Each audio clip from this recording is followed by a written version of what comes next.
Being told that I'm the 20th Vice-Chancellor leaves me with the rather intimidating thought that anything I say tonight is set in the shadow of 19 predecessors. And I should confess to you straight away that I can't promise you the longevity of Sir William Mitchell, who was Vice-Chancellor of this university for 27 years. Perhaps some of you will be pleased to hear that. But I hope that I'll bring you the controversy of Albert Rowe, who was Vice-Chancellor here in the late 1940s and early 1950s, and who managed by the end of his term to be thoroughly detested by the entire staff and student body. Rowe was Vice-Chancellor in the years when Mount Everest was conquered, and the newspapers were full of stories from the Himalayas of the search for the mythical Yeti, the abominable snowman. And the students so detested him that they described him in the newspaper as the abominable Roman. And he woke up one morning and opened the door of his house, which was here on campus, to find that the students had painted giant yellow Yeti footprints leading from his house across the campus, pausing at the men's lavatories, then padding on to this very building, up the side of the building, across the roof, and up the spire, where on the top of the spire was tied a mannequin, naked except for one shoe. Staff and students thought this was absolutely hilarious. The cleaners, rather less so, took 3 days and several gallons of caustic soda to get rid of the yellow paint, not to mention the Metropolitan Fire Brigade, who had to bring an extension ladder truck to get the mannequin down. It remains a mystery how the students got this up there in the dead of night and without the fire brigade. Surely one of the great pranks in Australian university history. There's lots of anecdotes like that in a university this old. Today, the university has record student enrolments, record research grants, a suite of impressive new buildings, and in all of those things we are, of course, indebted to my immediate predecessor, James McWar, whose achievement I should acknowledge here. His imprint is going to be on this campus for many years to come. There's much to be proud of here, and that's why I think the university is quite well placed to make a quite unique contribution amongst universities in Australia in the future. And tonight I hope to tell you a little bit about what I mean by that. And like any humanist, I'm going to make reference to history, and the best way to deal with history is to tell you a story. And now I'm hitting this, and we're not advancing.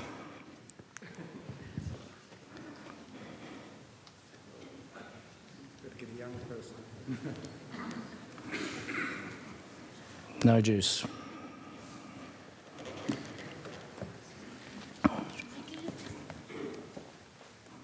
Right on? No. All right.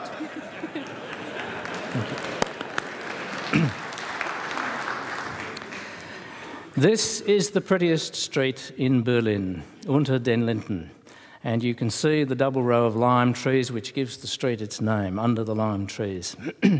The trees were planted there in the 17th century by the Elector of Brandenburg so that he could ride his horse from the palace at the East End through what is now the Brandenburg Gate on his way to the hunt. It's a street filled with history. On the south side, one of the buildings, the Staatsoper, the State Opera House. On the north side, the Staatsbibliothek, the State Library. And in the middle, presiding over it all on horseback, Frederick the Great, der alte Fritz, as the Germans call him, old Fritz, gazing longingly at the opera house that he founded and absolutely adored, and with his back turned on the library, of which he had a very poor impression and didn't support. It's a street filled with history. In 1806, through the Brandenburg Gate, past Napoleon's troops, having defeated Prussia, coming to occupy Berlin. In the 1930s, Hitler tended to lead torchlight processions through here when he was Chancellor. In the 1980s, when I was doing research on music manuscripts in the State Library, the Berlin Wall was still up, and the Brandenburg Gate was part of that hideous division of the city. You couldn't approach the gate 100 metres on the east side without being shot. Happily, all that's passed away. But one thing that hasn't passed away in the last 30 years, in fact hasn't changed much in the last 2 centuries, is the institution that's just beside the State Library, Berlin University, which these days has been renamed after its founder, whose statue stands out the front, Wilhelm von Humboldt. Now, Humboldt's a very interesting man. He was a philosopher, a diplomat, a follower of the Enlightenment. He went to Paris during the storming of the Bastille to see what was going on. And when Napoleon withdrew his troops from Berlin, he was one of the group of young reformers who was appointed to turn Prussia into a modern state. He was appointed by the Minister of Interior to be in charge of education, and he immediately set about reforming the entire Prussian education system, dividing it into 3 tiers. There would be free universal primary schools, and then above them, selective high schools with the most rigorous classical curriculum, which he called the Gymnasien, and then at the top, a university. Humboldt was a man in demand. Less than 2 years after he was appointed to this position, he was swept off to Paris as ambassador. So he wasn't there long enough to see the wonderful spread of 30,000 primary schools all over Germany, or indeed to see the full development of the Gymnasien that he had inspired and which today remain one of the glories of high school education in Europe. But in that short time, he was able to establish his university, and it's about that I want to say a few words. Humboldt wanted to create a new kind of university. He had a very clear idea of what he didn't want. He didn't want a vocational training institution.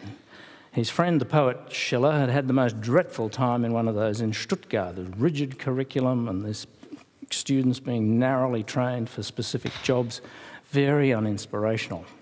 But nor did he want something that looked like the existing universities. The existing universities of Europe followed a very, very ancient pattern indeed. They were teaching institutions, and the mode of teaching was the lecture. The professor sat out the front on a raised podium, students arrayed in rows in front. The focus was text, prescribed canonic text. The professor read the text, the students were sent away to read the text, memorise the text, copy it, imitate it. Now, Humboldt was prepared to admit that there's a place in any university for the transmission of old knowledge. His problem with this, though, was there was no place for the discovery of new knowledge. There was a sort of semi-religious tone to all this. It inculcated in students not any kind of intellectual independence or freedom, but rather a kind of respect for received canon, which he didn't like.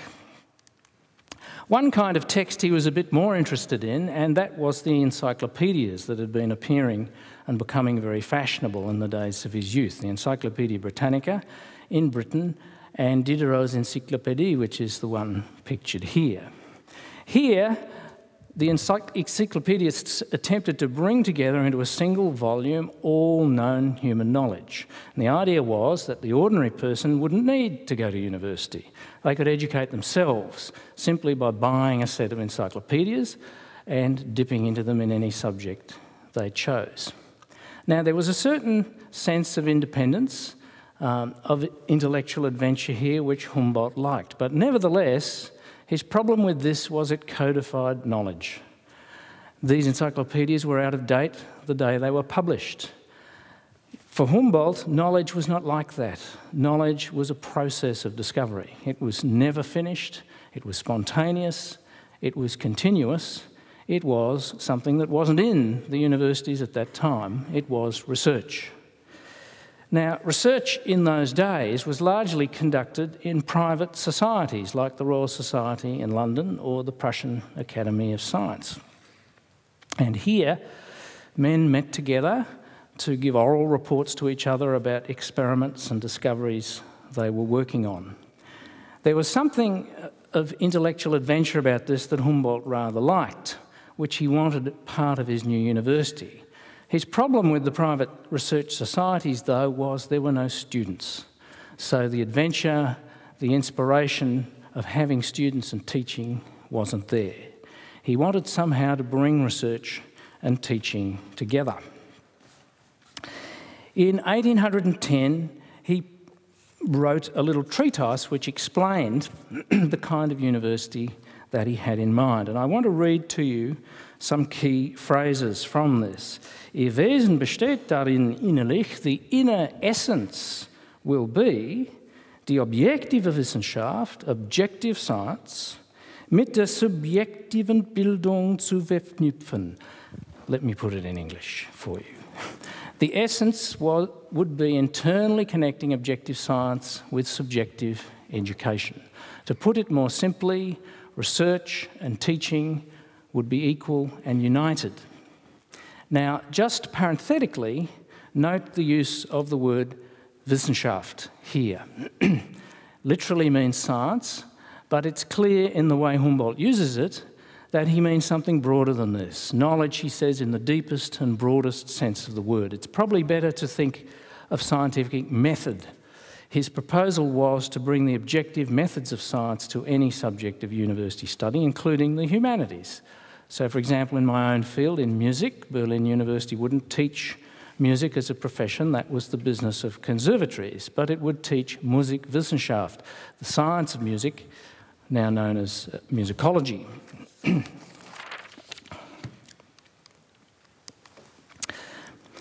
How was he going to achieve this? Critically, there was a physical imperative. His university would not have as its centrepiece lecture theatres with rows and a podium out the front. The centrepiece of his university would be the seminar room, a table around which students would sit and the professor would sit at the same level. There would be no curriculum, there'd be no exams, there'd be no grades. Each student would work on a project of their own devising, an original research project, and they would bring oral reports to the seminar each week. The professor was there not to lecture, but to guide and to advise. This seminar he talked about in the most excited terms. It would be an uninterrupted, constantly self-renewing collaboration, unforced and without specific purpose. And in another part of the treatise, the seminar, this inherently undetermined, in a sense, accidental activity. There's a sense of the romantic, the Byronic, of course, about all of this. There was a degree to be awarded, but it was a new degree, which he called the Doctor of Philosophy, awarded not for written examinations, but for a student who'd done original research, brought it to the seminar and defended it orally in front of his peers.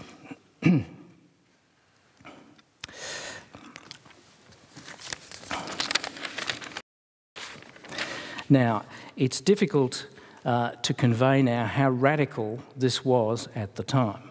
The departure from a model of studying text to oral discussion of research. The professors were to be paid by the state, appointed by the state, but they had only one obligation to the state, and that was monthly they needed to give public lectures. Beyond that, what they did was entirely up to them. Humboldt uses the words Einsamkeit und Freiheit, solitariness and freedom. We call it today the principle of academic freedom. The professors could determine the kind of work they did. The focus was on long-term basic research, where outcomes weren't necessarily going to be heard for years, and the state needed to have the confidence that when the professors achieved their purpose, the state would also fulfil its purpose. So, a university in which research was added to teaching, but in a very particular way. The research would be inseparable from the teaching. The teaching itself would be a discussion of research. Now, the whole idea that students in a university from the first year would do independent research is, of course, pretty interesting. It created a huge obligation on the schools, the Gymnasien, to prepare them very, very thoroughly. And this was why Humboldt was so keen that the curriculum of the Gymnasien needed to be so rigorous. The task of the gymnasium was to prepare students to the point where they were ready to undertake individual research. He puts it rather beautifully. He says the gymnasium needs to get students to the point where they would bear within themselves a yearning to lift themselves to science. Now, buried in this was a problem, because in the 19th century, in the gymnasium, they were all male, some of them charged fees, they were elite institutions. And it's fair to say that throughout the 19th century, since the university students were selected from the gymnasium, that admission to university in Germany was socially restricted. It was a privilege. This was the seed of a problem that became significant later. Nevertheless, the brightest students and professors of Germany were inspired by this new idea of the teaching and research university. They flocked to Berlin, and throughout the 19th century, Humboldt's university had the most extraordinarily distinguished professoriate. Philosophers like Schopenhauer or Hegel, pictured here. Political figures like Otto von Bismarck. Karl Marx was at this university. Famous scientists like Max Planck, or pictured here, Albert Einstein, who wrote many of his most seminal papers while a professor at the University of Berlin. The attraction of these people to Berlin, of course, struck terror into all the other German universities, losing staff and students who then changed their curriculum, dropped in research in imitation of Berlin. Now, let me be clear that as the 19th century unfolded, research wasn't only taking place in universities. Men like Louis Pasteur demonstrated that research could also flourish in independent institutes. The Pasteur Institutes in France produced a number of very, very significant discoveries of very great social importance. But as the years went on, more and more British and American students came to university to study, came to Germany to study in this new kind of university. Then they went home, taking the model with them. Universities from Harvard in the US to Oxford in Britain were then reformed in the German image. And by 1914, the beginning of the First World War, the model of the German research university was seen as the way of the future, the model which universities everywhere else were going to emulate. Now, Australian universities too changed, though a little more slowly. In the 1940s, Australian universities still were teaching institutions. But by the end of the 1950s, all Australian universities had a PhD and had adapted to this teaching and research model. So it was that when we get to the 1960s, Australian universities entered a very, very special period. The presence of an equality of teaching and research, small classes, the student-staff ratio then was 8:1. Hard to believe these days, but it was 8:1. The students arrived at university quite well prepared, having been through quite rigorous and carefully taught matriculation programs in high school. And what's more, they were genuinely full-time. They were supported by their parents, or in some cases by scholarships. Very, very few of them had to work. Meanwhile, the staff were free to choose whether they did basic research or applied research, or indeed whether they didn't do any research at all, because it was accepted that a university also needed staff who were immersed in teaching. Of course, the system was expanding in Australia. Immigration was bringing a demand for many more teachers and skilled occupations of all kinds.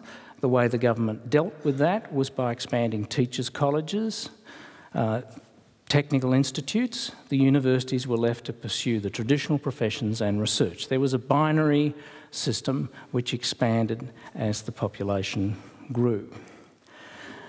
The entrance of research into universities also brought with it tremendous optimism. There was the sense that the Second World War had in part been won by university research. Science and engineering had brought us radar, they'd brought the atomic bomb and so on. And so governments were only too willing to pour money into university research in the 1960s for a whole clutch of new things, most notably the space race. It was one of those times when that rather hackneyed expression, the golden age, can actually be used. The 1960s was a golden age for universities in this country. What a pity I missed it. I became an undergraduate just as it finished in 1970. No one seemed to notice that only 4% of students from high school made it into university. The participation rate was terrible, and there was the seed of a problem that became much more significant later on. From the 1960s, let's leap to the situation today. There's more than 1 million students enrolled in Australian universities today. Universities have not been able to keep up with the expansion, so overcrowding is a significant problem. The student-staff ratio is now, on average, nationally 20 to 1, from 8 to 1.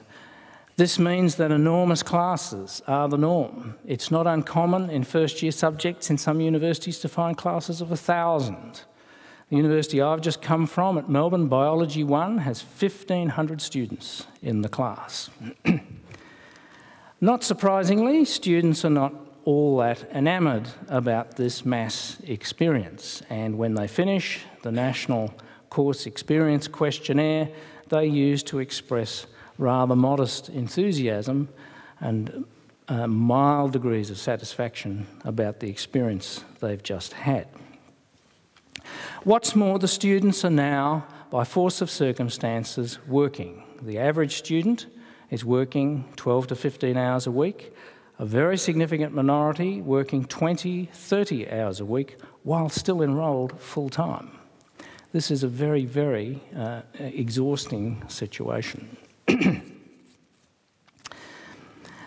Mind you, they're not working at the kind of things they want to do for the rest of their life. They're flipping burgers, you know, they're operating the checkout.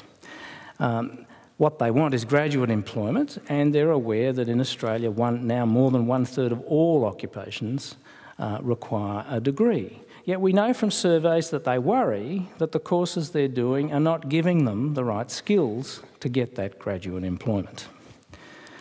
So the students arrive at lectures, exhausted from outside work, often disengaged and bored by this mass experience that they're getting, and endlessly distracted by technology. The presence of mobile phones, smartphones, laptops. Their friends are texting them all the time through lectures. Some of them are gaming. We know from a recent survey that a staggering number of students believe that gaming is a valid activity in lectures. The attention they give to technology for dealing with their friends, they don't give the same attention to the online resources we provide. They love downloadable lectures because they can go home, they can use them to revise, they can replay bits, go over things, highlight them, just as their parents used to do with textbooks. And if they get a particularly boring and ponderous lecturer, they can replay at double speed. And I was talking to an Adelaide student this morning who says that the average replay rate is 1.6 minimum in real time. That's absolutely standard. They rather like quizzes, quick quizzes too, especially the kind that give them immediate, instant response. But beyond that, they tend to be dissatisfied with what they offer them. They find a lot of the online resource unrelated to the courses or poorly executed. Hardly surprising, since many of the staff teaching them have never been trained beyond a certain point in the technology to know what the real capacity of online resources are. Fewer and fewer of them are buying textbooks. Over the past 10 years, the sales of textbooks have collapsed. A study in the US last year found that 60% of undergraduate students would not buy a textbook even if it's prescribed. So the approach is that you rely on what the lecturer delivers online. And after all, if you can't get it online, well, there's always Google. You can go and find it there, or you can look up Wikipedia. And, you know, the use of Wikipedia is so universal amongst students and staff that you could be forgiven for thinking that some of them actually believe this is an expert work. And I do hope that everyone in the audience knows that Wikipedia is written by its readers. Is that right? I do hope you know that. And at its best, it's a very sophisticated and helpful tool. At its worst, it's simply the pooling of mutual ignorance. Now, with the fall in the sale of textbooks and the rise on reliance on online things of often modest quality, the level of reading of expert authoritative works has collapsed. Not surprisingly, these undergraduates are not very well equipped to read the research literature in their field. So if you get a really enterprising lecturer who sends the class off to read a research article in a research journal, the students come back kind of mystified and sort of irritated by the narrowness and the obscurity of what they've just read.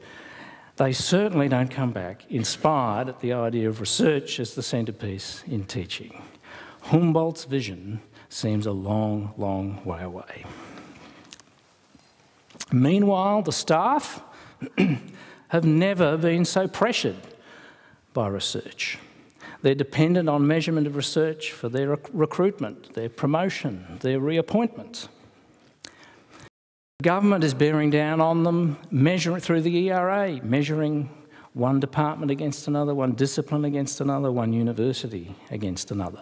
The researchers are asked to demonstrate impact.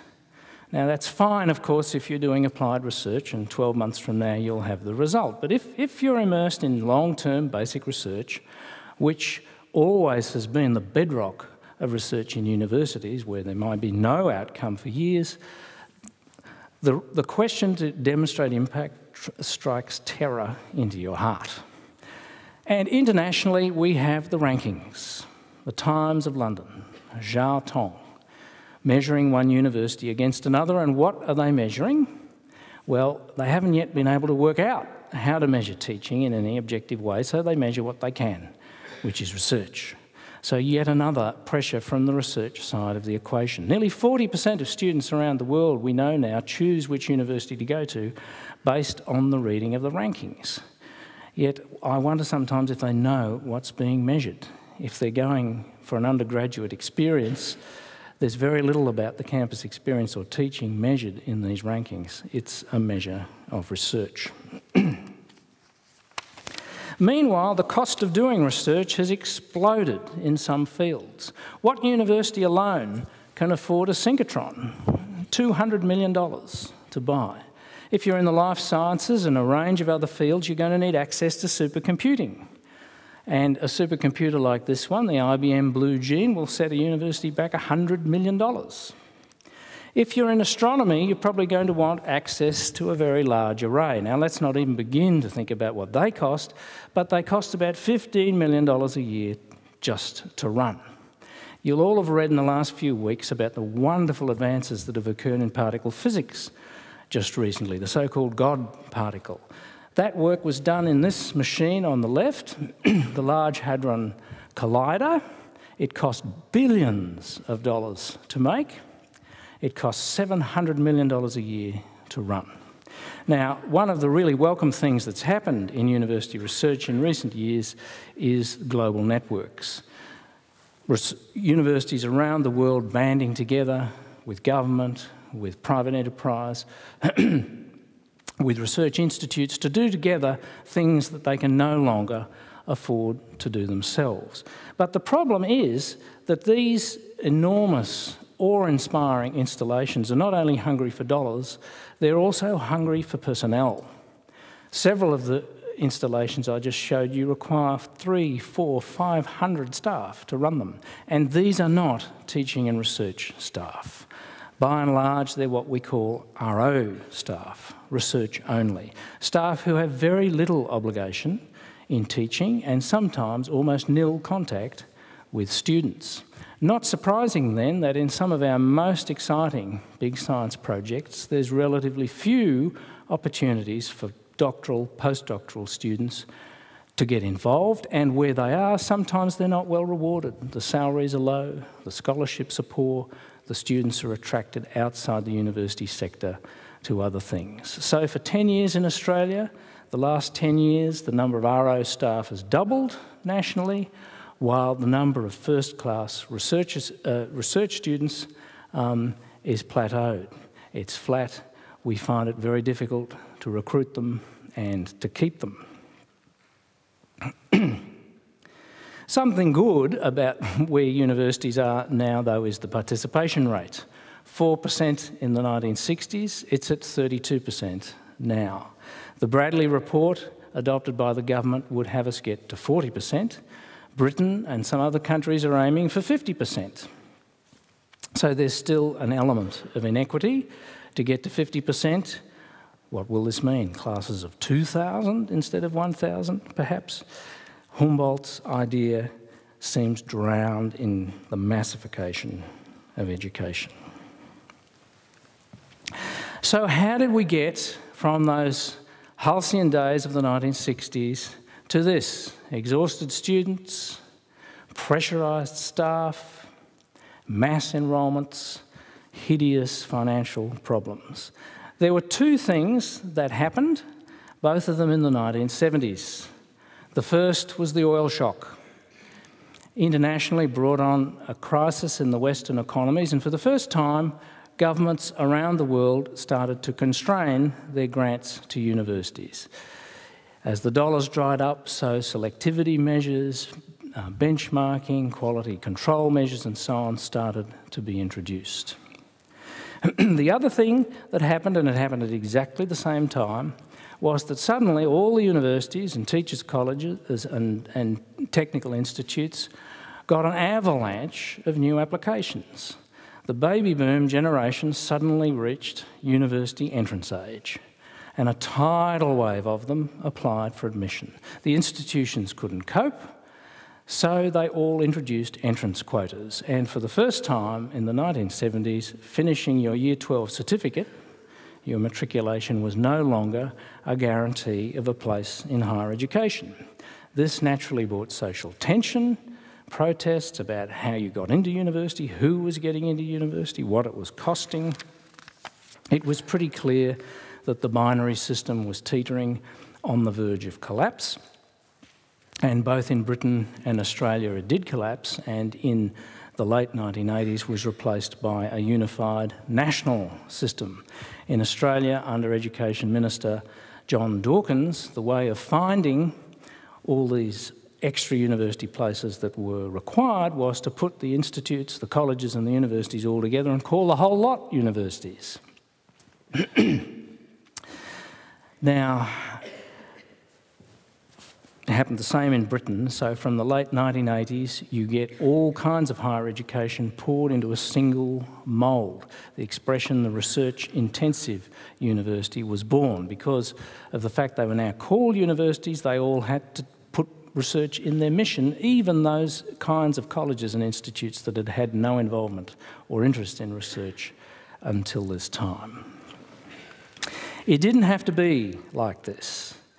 In other countries, there were more nuanced, more imaginative ways of dealing with the problems of enrolment explosion and financial crisis of those years. In California, Governor Pat Brown introduced the Master Plan for Higher Education, which took the whole of higher education in California and arranged it into a tripartite system.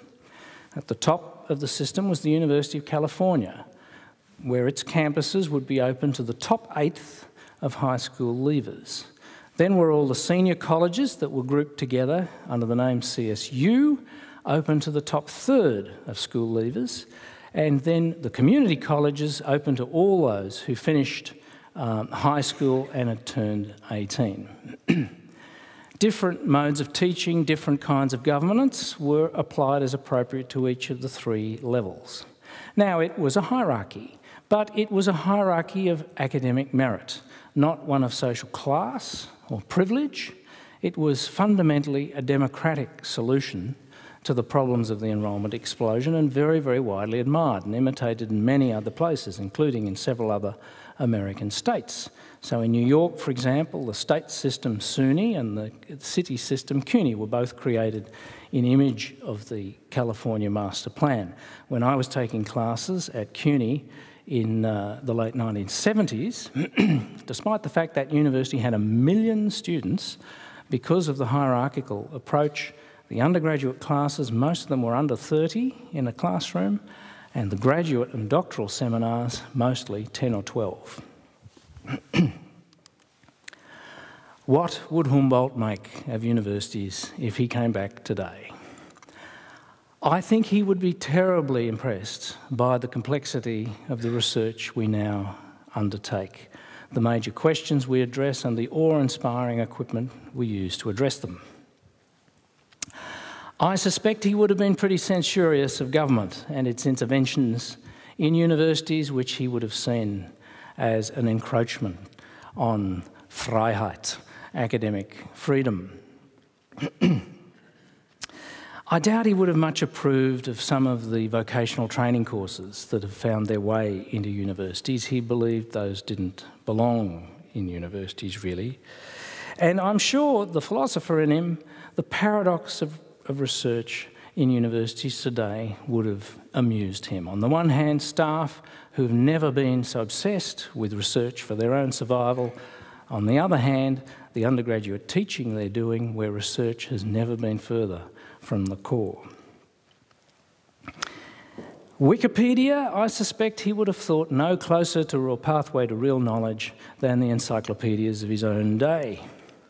Everywhere, I think he would have seen the need to reconfigure teaching, to reconstitute this small group seminar experience, this constantly self-renewing collaboration, this inherently undetermined, in a sense, accidental set of activities that he found so exciting. So to get back to a balance of teaching and research, to make once again teaching and research inseparable, to put the excitement of research discovery back into undergraduate teaching, what should we do? I think there's a few things universities can do. First of all, I think we need to reaffirm the vital importance of small group learning and close encounter with a teacher. No matter how big the university, there needs to be some way that in every course, in every year, there's at least somewhere where a student can have a close encounter with a staff member in a small group. But it's not just the size of the group, of course, it's what happens in the group. We need to recapture the excitement of research, of discovery, as the core of undergraduate teaching. This will enable us to embed much more thoroughly in what we're doing the cultivation of the kind of character we want for graduates. We all want graduates to leave the university as independent, tolerant, critical thinkers. We want them to be able not just to surf information on the web, but to get from information the acquisition of real knowledge. And we want them to develop personal qualities, communication, the ability to work in teams, and the independence, the drive, the ethic to work at problem solving and independent projects. These are the skills we want in graduates, and funnily enough, it's exactly the skills employers keep telling us they want in graduates too. I think we need to develop better e-learning tools, and I'm not talking about PowerPoint, which for my sins I'm exposing you all to right now. I'm talking about tools that will facilitate that kind of close collaboration and discussion that Humboldt talked about, that can simulate that in the online environment. Inevitably, this is going to have consequences for staff development. Academics spend more time teaching than doing almost anything else in the course, yet they're the least trained for it. We need to start ensuring that many, many more of our academics understand the real power and potential of online resources, the virtual world which our students now were all born into and which is part of their future. Finally, we need to get our senior academics much more back into the public arena, sharing the excitement of the work they're doing with the public, through public lectures, through the media, and so on. There's a task for government in all this too. I think government needs to recognise that this single mould, the research-intensive university, was not an optimal outcome for universities in this country.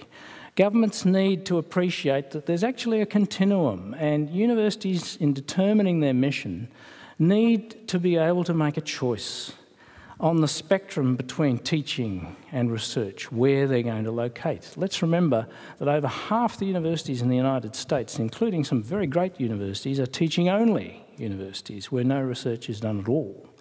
There needs to be the possibility of varying this. But there's a series of other continuums to consider in determining a university mission.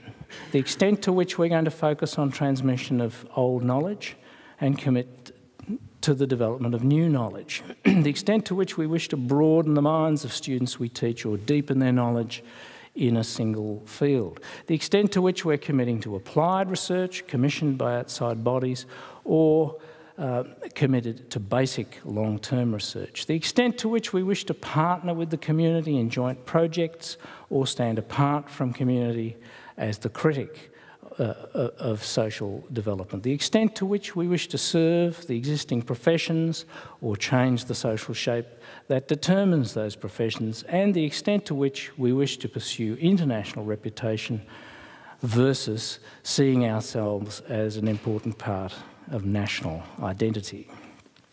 Above all, though, is simulating the small cohort experience. There are many universities around the world now experimenting with ways to win this back. The University of California, Santa Barbara is one. A university much the same size as the University of Adelaide, much the same budget, uncannily rather a similar setting too, with wonderful beaches on one side, ring of mountains on the other. Very great university, ranked number 32 in the world, 5 Nobel Prize winners on its staff. Now, at UC Santa Barbara, there's 2 ways of doing an undergraduate degree. You can go through the College of Arts and Sciences, in which case you choose from 80 different majors and you attend large lectures in the fashionable way. Or you can choose to go through the College of Creative Studies. Now, don't misunderstand, this is not the Performing Arts College. The College of Creative Studies has the same array of scientific and humanities disciplines as the other college. It's just that if you enter this college, from the start, you're in small groups, you're working with a senior, tenured academic. If you're in lab-based studies, you go straight into the lab, onto experimental work. It's a quite different experience. Now, the critics of what Santa Barbara are doing would say that this is elitist, because the College of Creative Studies is much smaller than the other one. You have to leap a whole lot of extra admission hurdles to get in. There are other ways of tackling the same problem. Exploding on the scene just recently are the MOOCs, the massive open online courses. This is the phenomena where universities are putting all their course content out on open access on the web, and anyone, anywhere in the world can access it, enrol in a subject, pursue it right through to the end, free of charge, and get a certificate of completion at the end. Now, it's not the mining universities doing this. The MOOCs are being offered by MIT, by Harvard, by Princeton, some of the world's leading universities. And there are some academics in Australia and New Zealand who are saying to themselves, well, if my students can get my content delivered in international class by world leaders in this field, why would I spend my time trying to offer local content which will never match that? I'll say to the students, get your content online and I'll free up my time to see you individually, to work with you in small groups, to talk about the problems, the things you don't understand, to get back this close relationship, this small cohort experience. It's too early to say which of these directions will prevail. But one thing is certain, and that is that Australia and New Zealand, to some extent, are very well placed to address this whole issue. We've never suffered in this country from the teaching assistant model, which plagues a number of major American universities. That's the model where the tenured staff are seen only in graduate seminars and all the undergraduate teaching is left to green, freshly minted, totally inexperienced PhD students who are called teaching assistants. We've never had that in this country. By and large, tenured staff in Australia are committed to teaching undergraduate. They're so pressed, though, by pressures from the research side of the measurement on the research side that many of them have a limited patience and interest in teaching. There was an international survey 3 years ago that set out to measure in various countries the interests of academics in research versus teaching. Amongst those saying they were most interested in teaching, American academics were at the top. Australia was the fourth bottom. The survey also showed Australian academics were spending less contact time with students. They had less communication with students. So nationally, there's a way to go. The University of Adelaide, though, has already made a commitment to transforming teaching. We sit here in this wonderful 19th century building in the original sandstone ring of the original part of the campus, only a few steps away from the finest learning space in the country, Hub Central. This is the face of the future of education. It's right here at the University of Adelaide. There's tremendous possibility about how we could lead this whole venture. Humboldt University today is not what it was. When the Nazis arrived, Albert Einstein and the other famous professors fled. After the Nazis came the years of communism. You won't find Humboldt in the top 100 ranked universities today. And meanwhile, Humboldt's ideal has been drowned by mass education and by the pressure on staff of research. To get his idea back, the way forward is to go back. Thus, history repeats itself. Thus, my take on my third day as Vice-Chancellor at the University of Adelaide. I had trouble deciding what to call this presentation. So I thought, as a good digital citizen, I would Google. So I went on to Google and I entered historic recurrence because, you know, that's one of the themes here, history repeating itself. And Google brought up a whole series of quotations. There's nothing new under the sun. Or those who forget the past are condemned to repeat it. Or it's déjà vu all over again. Now, to find where the quotes come from, I had to go to Wikipedia. And we find that there's nothing new under the sun is Ecclesiastes. Those who forget the past are condemned to repeat it, George Santayana. And it's déjà vu all over again, Yogi Berra. Which to use? To make the decision, though, you need to understand the context and significance of these quotes. In other words, you need a bit of knowledge, which is not so easily extracted from an online search engine.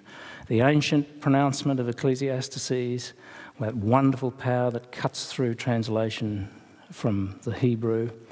The ironic aphorism of a Spanish-American poet, Santayana, or the comic malapropism of the American baseball legend, the well-known murderer of the American language, whose other quotes you've probably heard. It ain't over till it's over, said Yogi. Or, when you come to a fork in the road, take it. Or, you can observe a lot by watching. I mean, we could go on all night with Yogi Berra. Which to choose? My decision hard to explain in a lecture, much easier to discuss in a small seminar. Thank you very much.